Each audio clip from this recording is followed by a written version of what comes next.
नमस्कार मित्रांनो, मी योगेश परब आपल्या सगळ्यांचं स्वागत करतो आपल्या लाडक्या चॅनलवर. तर आज आम्ही 3 महिन्यापूर्वी जे भिडं वळसवलेलं होतं त्याच्यावर घावणे कशा प्रकारे निघतात याचा व्हिडिओ तुम्हाला दाखवणार आहे. छोटासा व्हिडिओ दाखवणार आहे. आणि भिडे कसं वळसवायचं हे जर तुम्हाला बघायचं असेल तर डिस्क्रिप्शन बॉक्समध्ये मी त्याची लिंक देईन, तेव्हा तो व्हिडिओ तुम्ही नक्की बघा.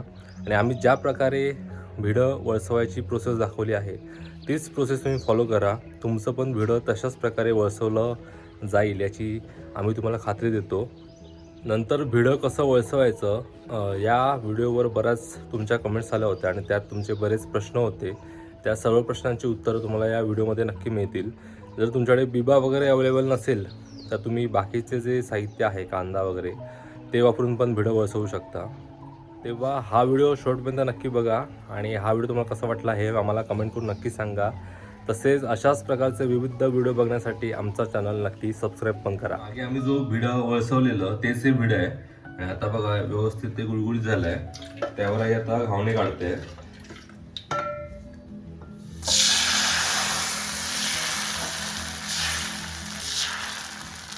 बरीच लोक विचारत होती की ते भिडं व्यवस्थित वळसवलं जातं का, तर ती जी आईने प्रोसेस दाखवली आहे तीच प्रोसेस फॉलो करा तुम्ही.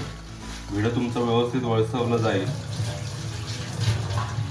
चांगलीला जाळी पण पडली आहे आणि ते ठेवतोय मी काय करणार, त्या पथला ना त्या कांद्याने कांदा आणि तेल घेतलंय ना, तर याने मी तेल लावून ठेवणार आणि नंतर जेव्हा परत करायचं असेल त्याला ते स्वच्छ घासायचं काथ्याने आणि नंतर मग गरम झालं की तेल लावून त्याच्यावर घावणे करायचे आहेत.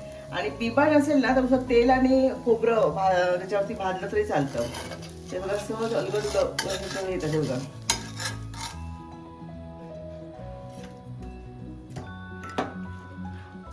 म्हणजे आता झालं की ते घासायचं नाही, जेव्हा वापरायचं असेल तेव्हा ते घासायचं. तेल लावून ठेवून द्यायचं. हो, तेल लावून ठेवायचं म्हणजे चांगलं होतं.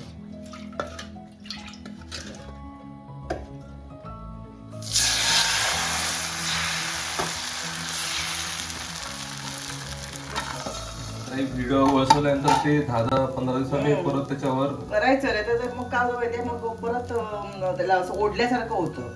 म्हणून काय झालं ना, 10 दिवसात ते कधी घावणे काहीतरी पोळ्या करायच्या किंवा नसेलच काय करायचं तर कांदा आणि खोबरं म्हणजे मी वाटप जे भाजतो ना ते वाटप भाजलं तरी होतं त्याच्यावरती. आणि एकाने विचारलेलं की आधी शेणाच्या गोवरीत ठेवायचे काय. हा, पूर्वी ठेवायचे शेण टाकायचे ना, ती गायरी असायची, गायरी ठेवायची. आता आहेत कुठे, त्यामुळे आता हा सोपा उपाय आहे की आपण हे करायचं, म्हणजे असं कांदा आणि बिब्बा वगैरे घालून ते जरा मंद गॅसवर ठेवून द्यायचं. बिबा नसेल तरी पण चालेल. चालतं.